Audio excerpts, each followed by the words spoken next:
Pessoal, bom dia.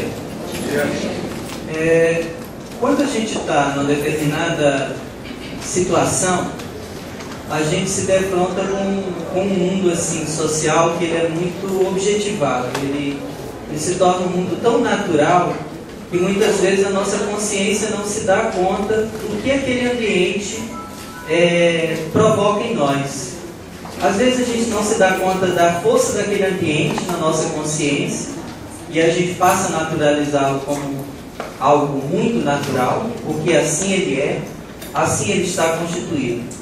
E a gente não nota muitas vezes que essa situação em que nós estamos, ela tem uma força que é simbólica, e essa força simbólica ela contribui para os processos de dominação, seja no seu nível cultural, seja no seu nível político, seja no seu nível econômico. O que é que eu quero materializar nessa fala inicial? É que nós estamos numa situação, em um hotel, dispostos em fileira, alguns dentro da nuca do outro, e esse mundo é um mundo simbólico e objetivado. E esse mundo inculca em nós uma naturalização. Então ele é assim, nós vamos ficar assim. Só que nesse momento, a gente tem que começar a desconstruir isso. Essa lógica de como o espaço se estrutura e se hierarquiza. Porque tomá-lo como natural é dizer, não é possível mudar. Então a primeira coisa que eu quero convidar-nos é que vamos desconstruir essa lógica. Eu inclusive vou sair daqui, não porque aqui eu me sinta mal, é porque nessa situação educativa e pedagógica, ela exige um tipo de relação. Em uma outra situação, até que eu poderia me adequar a esse tipo de instituição, ou seja, esse tipo de coisa que se institui. Mas nesse caso específico, o convite a todos nós é desconstruirmos isso, tá bom? Então eu vou sair daqui, a gente vai procurar mobilizar as cadeiras na medida do possível, para a gente um pouco se ver. Não sei qual vai ser o resultado disso, mas vamos fazer esse esforço de sair do nosso lugar, da nossa zona possivelmente de conforto, e vamos se ver. Não sei qual é a forma disso. Pessoal, então, nosso processo de desconstrução apontou para um tipo de organização e assim nós vamos conversar. E como primeiramente, então, agradecer ao convite da coordenação do curso de gestão social. E um aspecto assim, importante a acentuar nessa conversa com o grupo é o seguinte: não há história sem um sujeito. Esse aspecto é importante. Eu estou falando de sujeito como um sujeito que é protagonista de uma história. Eu não estou falando propriamente de um conceito de um ator social, como ele que representa um papel. Estou falando de um sujeito que tem um protagonismo dentro da história e é um sujeito coletivo, mas que tem também um indivíduo. Todos nós, aqui presentes, nós temos uma história. Eu vi os elementos do perfil do grupo e alguns dados, que inclusive já foram acentuados aqui pelo Erlando, como, por exemplo, a presença feminina muito significativa, uma média de idade em torno de 44 anos, significativas experiências do seu nível da gestão, seja no espaço dos fóruns de EJA, das questões voltadas à agenda territorial, como nos espaços públicos instituídos. Então, nós temos uma trajetória pessoal, mas também uma história dentro de coletivos organizados. Então, assim, qual é a minha história? Da mesma forma que vocês têm uma história. Eu já estou na faixa etária de completar meus 47 anos de idade. Sou piauiense. E nesse sentido, a minha história pessoal, ela não é uma história de alguém que chegou à universidade pública como professor de universidade pública e assim chegou porque é muito inteligente, ou porque tem um dom, ou porque seus pais são ricos.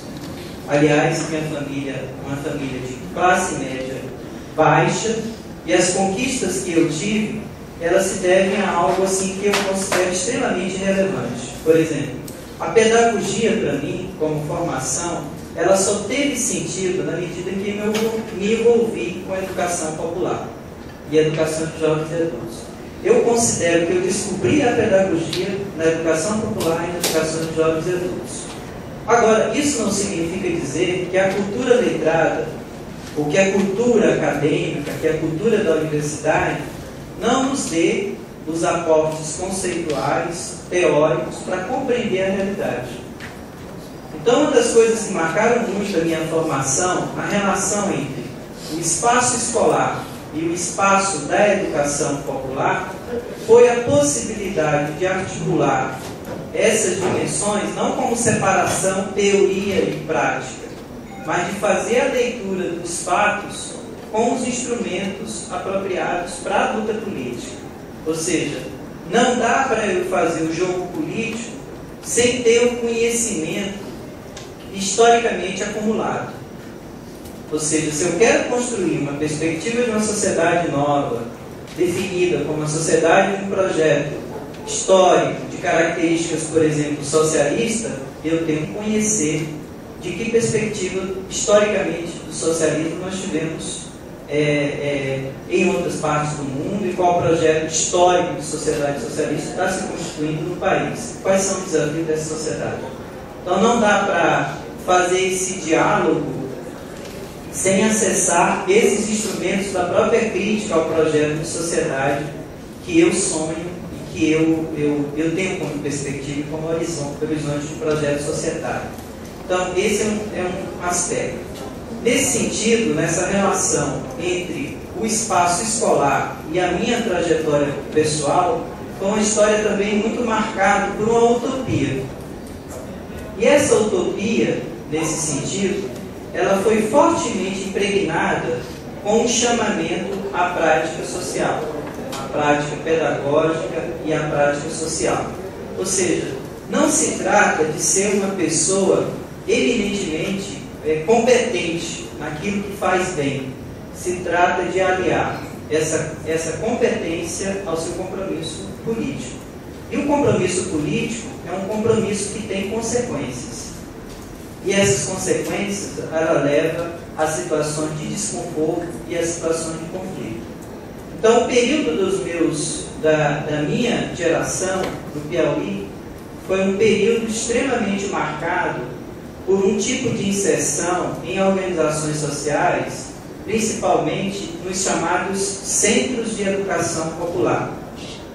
Esses centros de educação popular, hoje no país, praticamente eles não são denominados assim. Ou eles fazem parte do chamado ONG, organizações do chamado terceiro setor.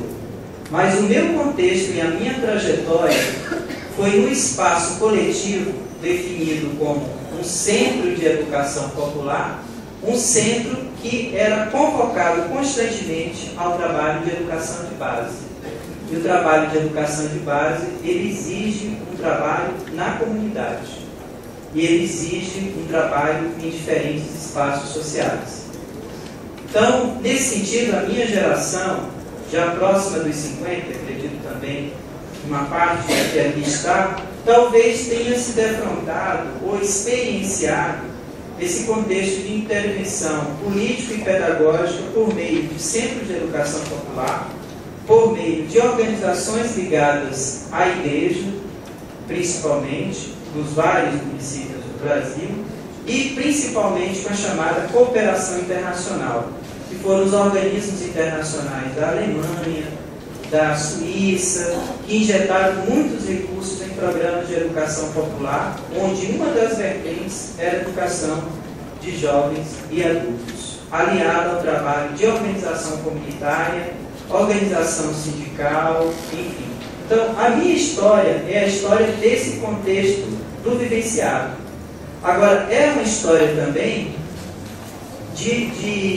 digamos assim, de articular esse momento histórico com um projeto societário novo, dos anos 80. E os anos 80 representou para nós, no Brasil, para o campo da educação, uma fase do chamado otimismo pedagógico.